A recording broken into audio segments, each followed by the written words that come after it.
Ayan guys, natapos na rin yung ating setup, full setup, fully off grid solar power inverter.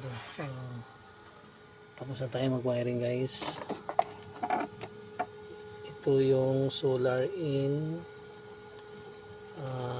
ito yung MPPT out pagpapunta ng battery, saka ito yung battery SPD para sa solar, tapos 20 amp na out, 220 volts.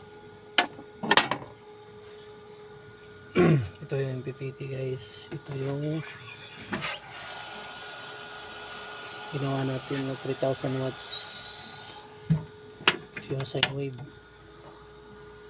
Yung kurente, yung battery natin is 24 volts na lang, saka 228 volts, may load siya na 63 watts.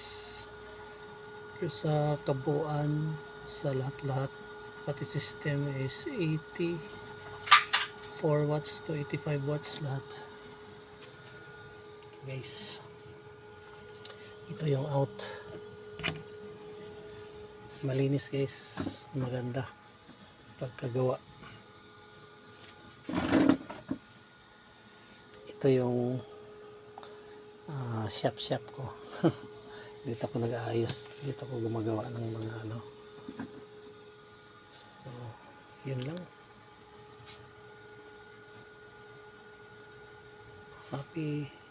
Merry Christmas and Happy New Year guys. Thank you.